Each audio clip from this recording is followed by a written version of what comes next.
نبی کریم صلی اللہ علیہ وسلم نے بیان فرمائی اگر دشمن بہت زیادہ دور ہے وہاں آپ کا پتھر تو جا سکتا ہے، اگر آپ زور لگا کر پتھر پھینکیں گے لیکن تیر نہیں پہنچ سکتا، تو ظاہر سی بات ہے اب ایسے موقع پر تیر اندازی کرنا اپنے تیروں کو ضائع کرنا ہے، اور غزوہ بدر کے موقع پر تو کچھ تھا ہی نہیں اپنے پاس، تو ایک تیر کی بڑی اہمیت تھی۔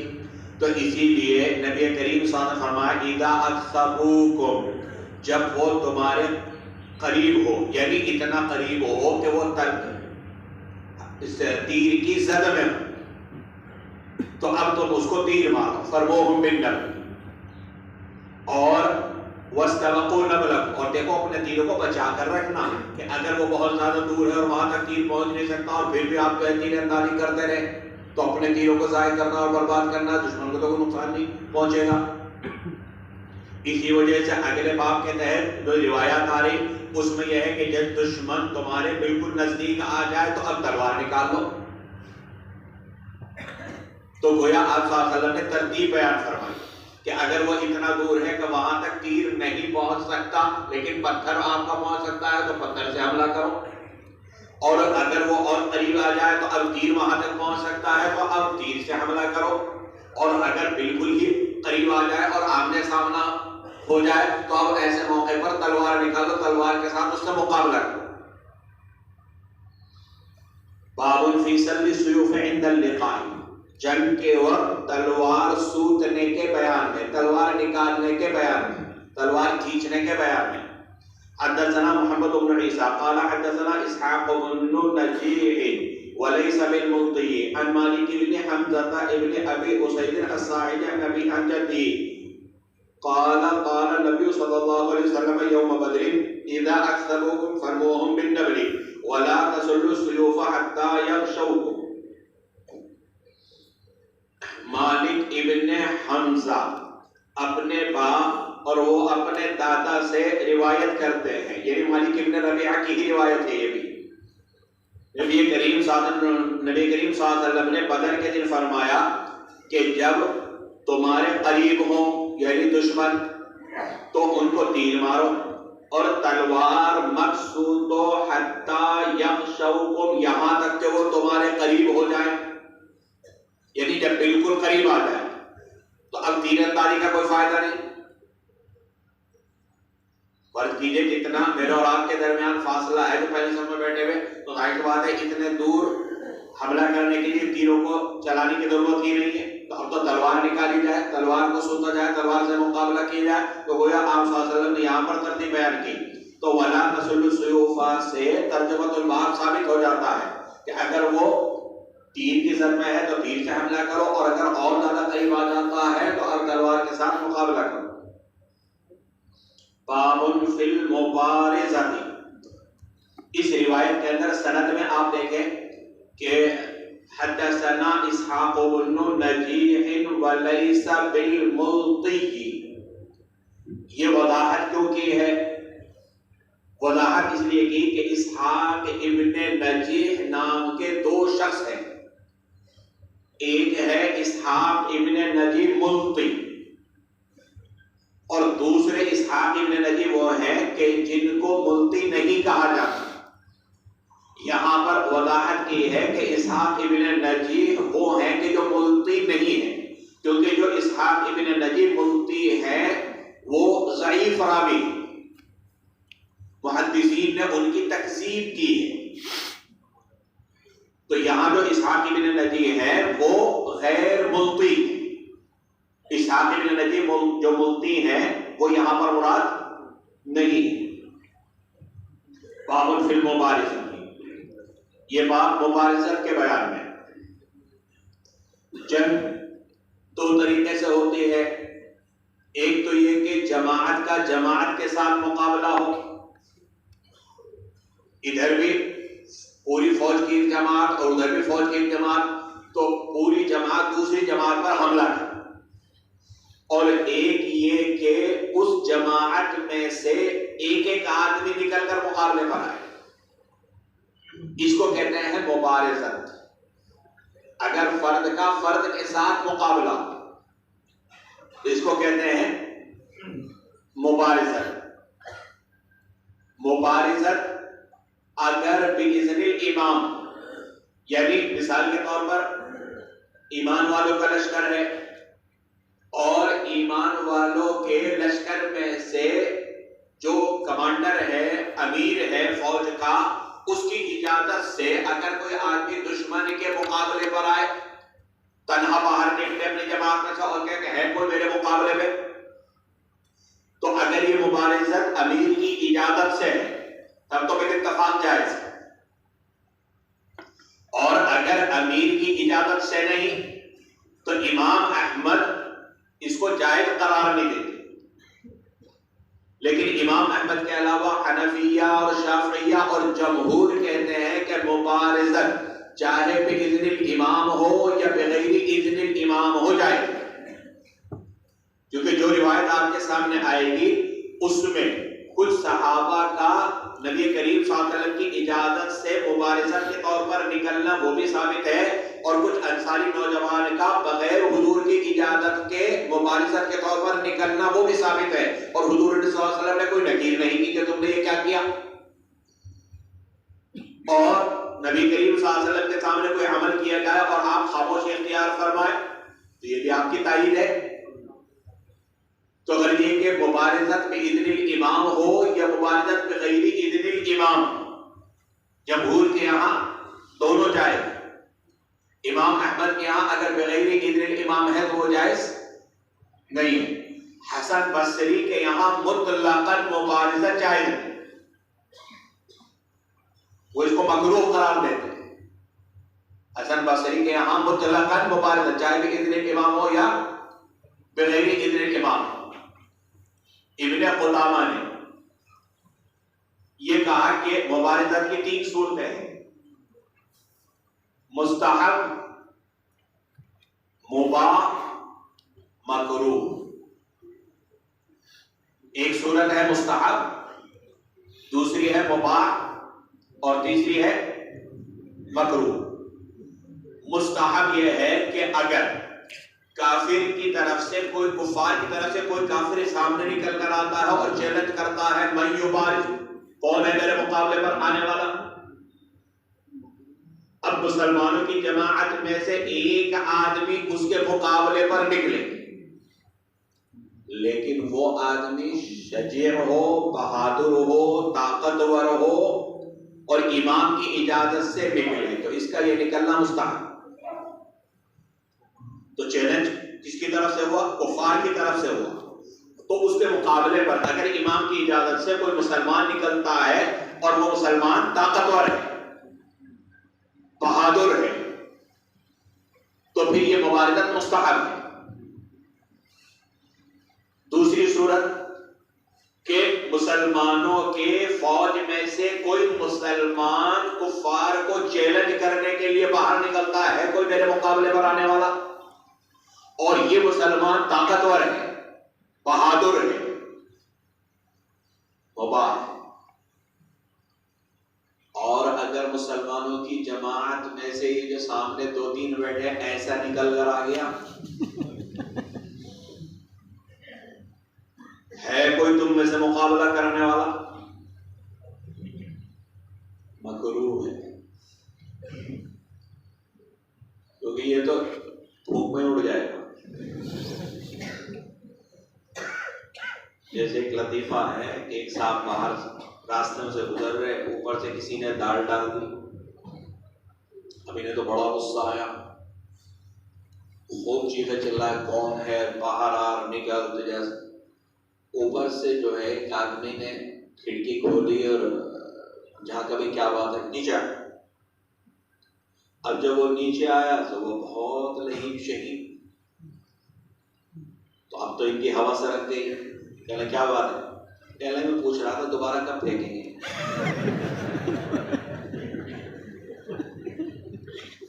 تو اگر ایسا آدمی چیلنج کرتا ہے تو اس کا چیلنج کرنا بھی مکروہ ہے، کیونکہ سوائے شکست کے کچھ اور نتیجہ نکلنے والا نہیں۔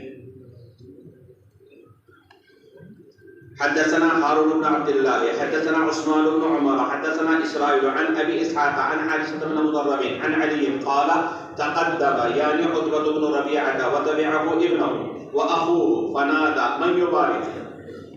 حضرت علی کی روایت ہے کہ تقدم عتبہ ابن ربیعہ آگے بڑھا وتبعہ ابنہ اور اس کے پیچھے اس کا بیٹا بھی نکلا واخوہ اور اس کا بھائی بھی نکلا فنادى من یبارک اور ان تینوں نے آواز لگائی کون ہے مقابلے پر آنے والا.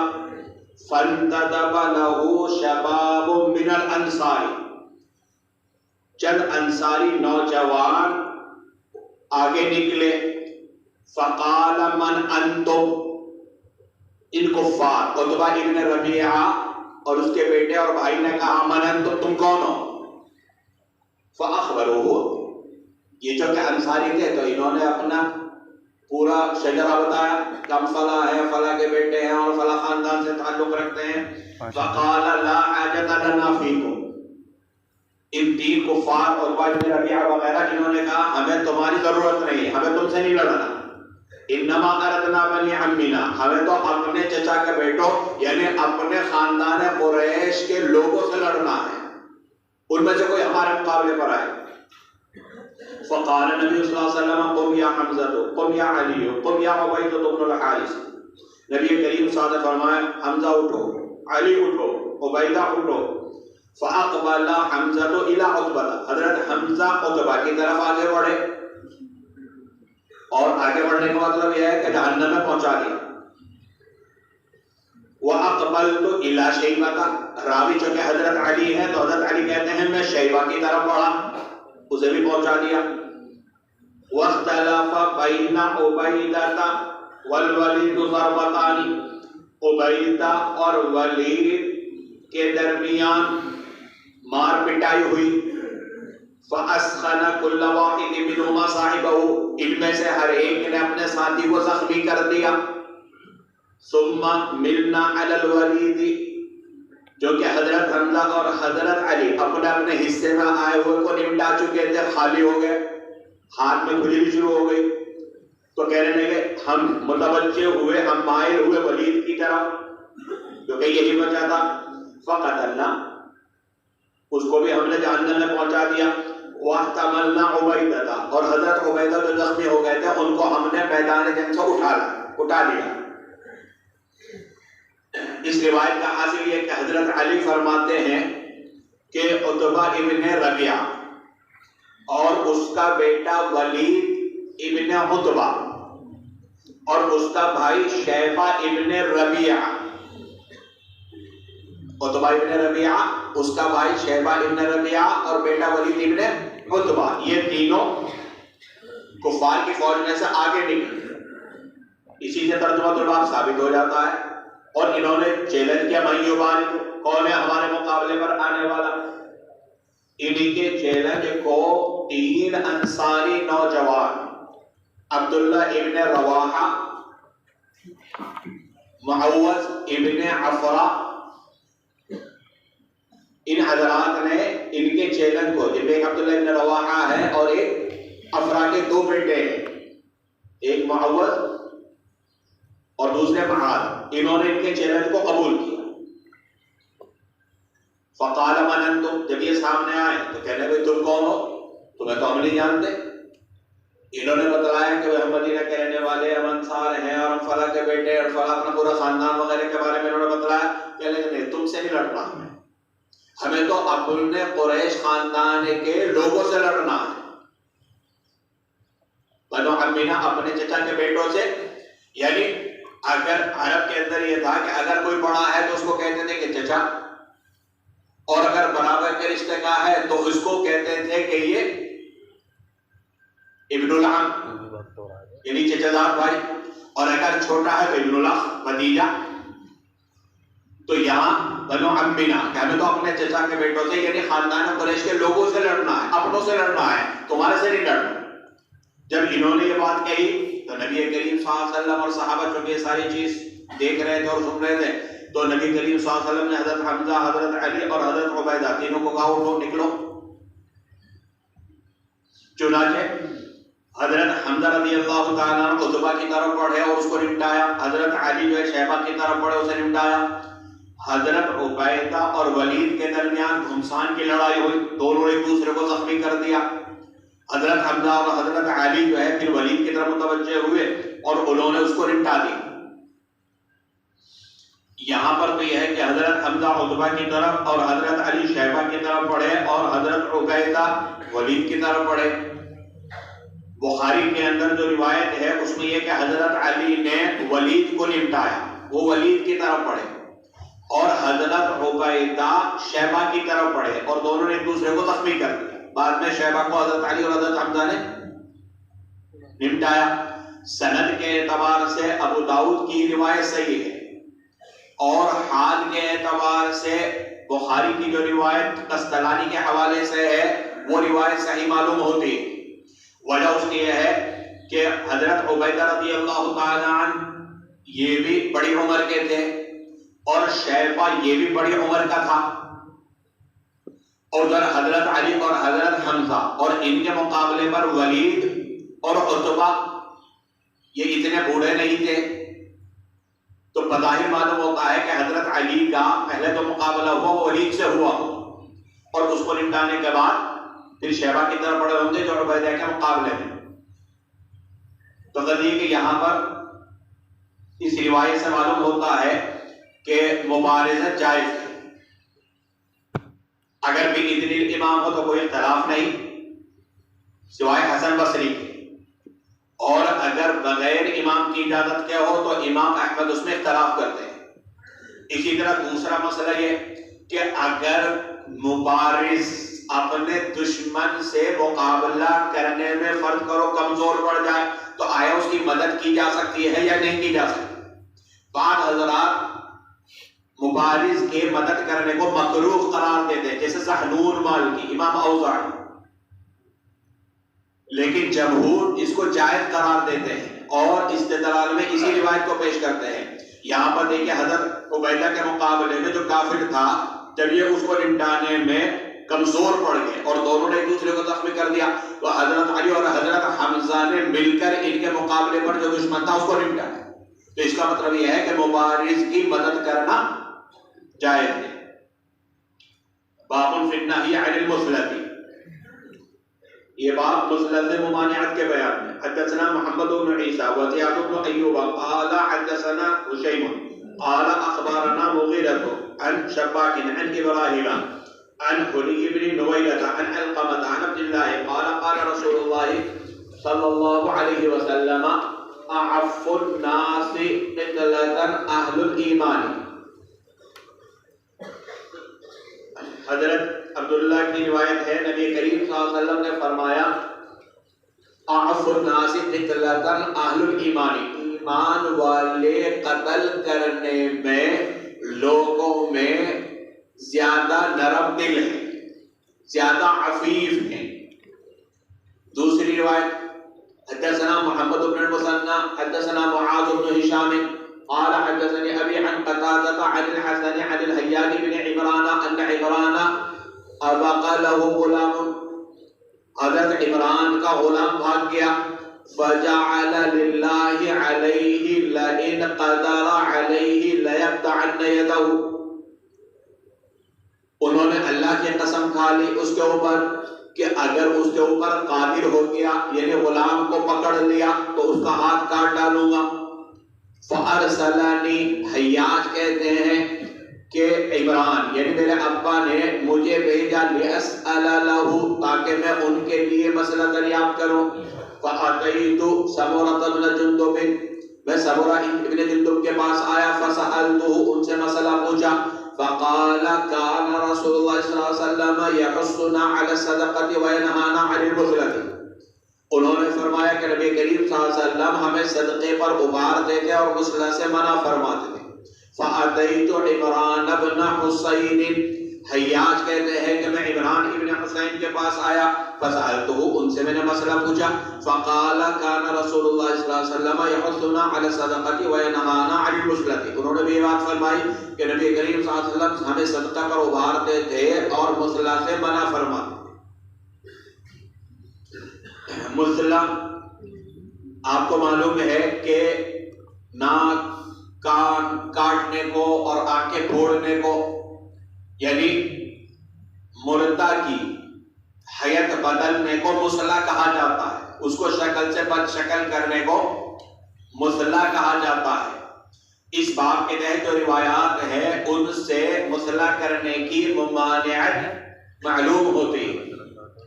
صاحب در مختار اور صاحب شامی انہوں نے لکھا ہے کہ اگر دشمن پر غلبے سے پہلے اس کا مصلح کیا تب تو جائز ہے، اور دشمن پر غلبے کے بعد مصلح کرنا جائز نہیں۔ مثلا میدان جنگ میں ہے، لڑائی جاری ہے، آپ نے تلوار کا وار کیا، اس کے ہاتھ پر لگا، ہاتھ کٹ گیا، دوسرا وار کیا کان پر لگا تو کان کٹ گیا، تیسرا وار کیا ناک پر لگی تلوار، ناک کٹ گئی، اور اس کے بعد پھر گردن پر وار کیا تو مصلح کرنا تو یہاں پر بھی پایا گیا۔ لیکن یہ ہاتھ کا کاٹنا، کان کا کاٹنا، ناک کا کاٹنا یہ غلبے سے پہلے ہے، اگر یہ بھی مصلح ہے لیکن یہ جائز ہے۔ ہاں اس پر غلبہ آپ نے پا لیا، اس پر آپ نے قابو پا لیا، اپنا قیدی بنا لیا، اب اس کا ہاتھ، اس کا کان، اس کی ناک وغیرہ کاٹنا، یا اس کو آپ نے مار دیا اور مارنے کے بعد اب اس کا ہاتھ کاٹنے لگے، کان کاٹنے لگے، ناک کاٹنے لگے، آنکھ پھوڑنے لگے، تو پھر یہ جائز نہیں۔ اسی طریقے سے اگر فرض کیجئے کہ دشمن نے آپ کے کسی آدمی کو مصلح کیا، جیسے حضرت حمزہ رضی اللہ تعالیٰ عنہ کے ساتھ ہوا تھا، تو آیا قصاصاً اس کو بھی مصلح کیا جا سکتا ہے یا نہیں؟ امام مالک، امام شافعی، امام احمد یہ تینوں حضرات فرماتے ہیں کہ قصاصاً مصلح کرنا جائز ہے، لیکن امام ابو حنیفہ فرماتے ہیں کہ قصاصاً بھی مصلح کرنا جائز نہیں ہے۔ ائمہ ثلاثہ استدلال کرتے ہیں وَإِنْ عَاقَبْتُمْ فَعَاقِبُوا بِمِثْلِ مَا عُوقِبْتُمْ بِهِ، اس سے معلوم ہو رہا وَإِنْ عَاقَبْتُمْ فَعَاقِبُوا بِمِثْلِ، جیسا اس نے کیا ویسا کر سکتے ہو، تو اگر اس نے ہمارے آدمی کے ساتھ مصلح کا معاملہ کیا تو ہم بھی اس کے ساتھ یہ معاملہ کر سکتے ہیں۔ جزاء سیئۃ سیئۃ بمثلھا، اس سے بھی معلوم ہوتا ہے کہ برائی کا بدلہ برائی جیسا کیا جا سکتا ہے۔ اسی طرح حدیث عرینہ، اس میں بھی نبی کریم صلی اللہ علیہ وسلم نے ان کو مصلح کرنے کا حکم دیا تھا۔ تو ان دونوں آیات اور حدیث عرینہ سے ائمہ ثلاثہ کی تائید ہوتی ہے، انہوں نے ان سے استدلال کیا کہ قصاصاً مصلح کرنا جائز ہے۔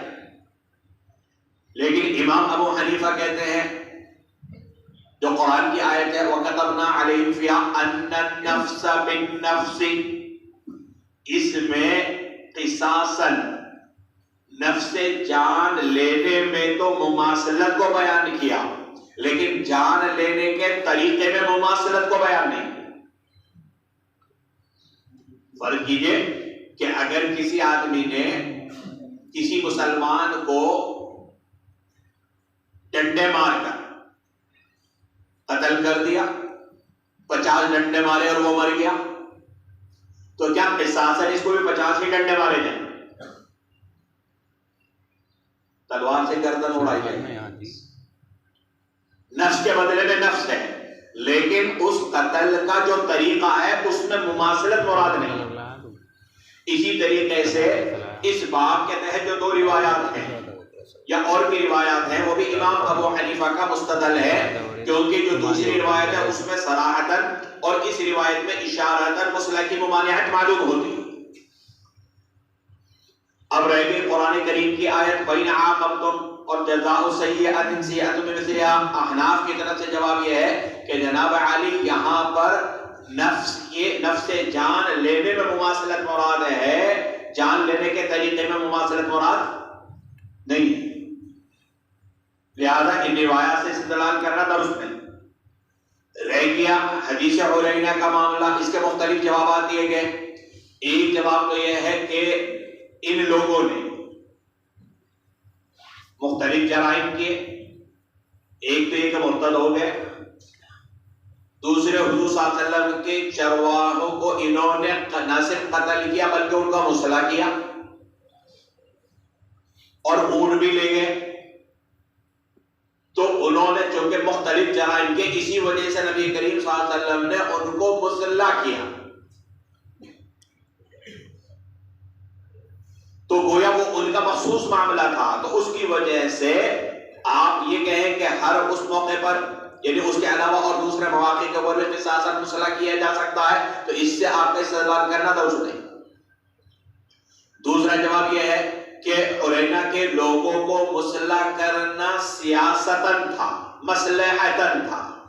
اگر سیاستاً اور مصلحتاً آج بھی مسلح کرنے کی ضرورت ہو تو مسلح کیا جا سکتا ہے. تو جب وہ سیاستاً ہے، مصلحتاً ہے، تو ظاہر سی بات ہے اس کو بھی اپنا مستدل نہیں بنایا جا سکتا. تیسرا جواب یہ دیا جائے گا کہ حدیث عرینہ منسوخ ہے.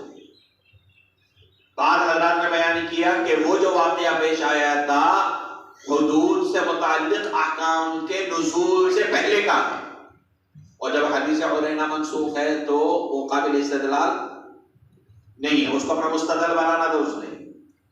چوتھا جواب یہ دیا گیا کہ اگر آپ اس کو منسوخ نہ مانیں تو حدیث عرینہ یہ مسلح کے لیے کیا ہے؟ مبیح.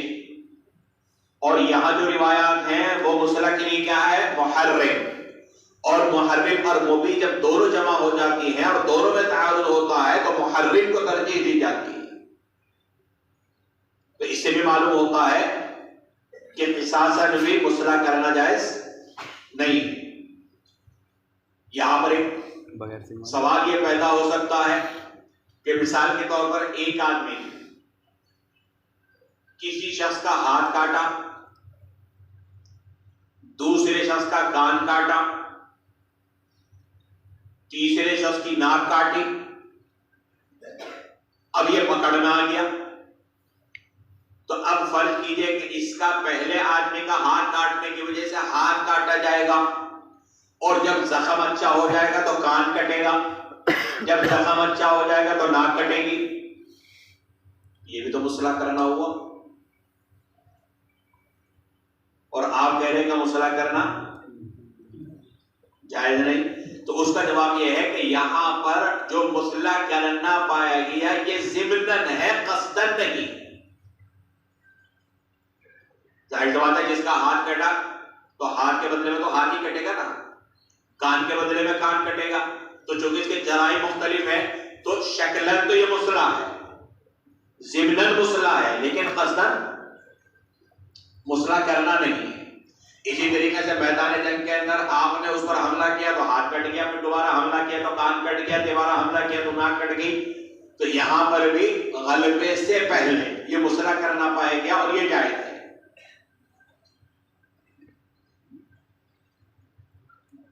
پہلی روایت کا حاصل یہ ہے کہ نبی کریم صلی اللہ علیہ وسلم نے فرمایا کہ اہل ایمان یہ قتل کرنے میں لوگوں میں عفیف ہے، یعنی قتل کرنے میں نرمی کا معاملہ کرتے ہیں.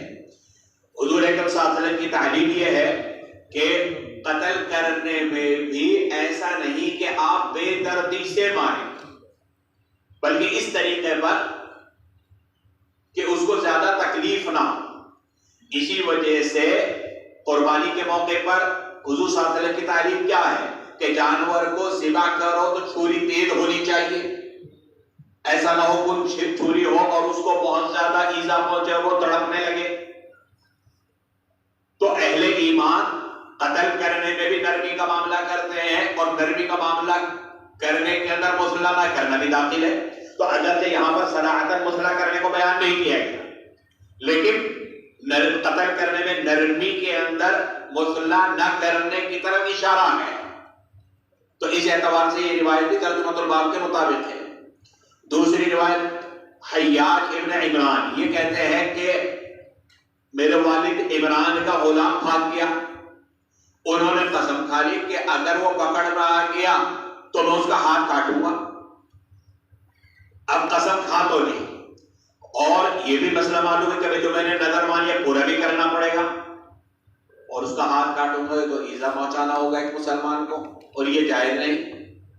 لہذا فوراً تنبیہ ہوئی کہ مجھ سے کیا غلطی ہو گئی، تو اب انہوں نے اپنے بیٹے کو حضرت سمرہ ابن جندب کے پاس بھیجا کہ ان کے پاس جاؤ، ذرا مسئلہ دریافت کر کے آؤ۔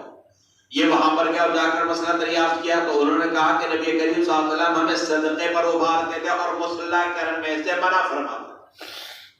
ہاتھ کاٹنا ہی بھی وہ ایک طرح کا مصلح کرنا ہی ہے۔ ان کے بیٹے مزید اطمینان کے لیے عمران ابن حسین کے پاس بھی پہنچے اور ان سے بھی یہی مسئلہ دریافت کیا، انہوں نے بھی یہی بات فرمائی۔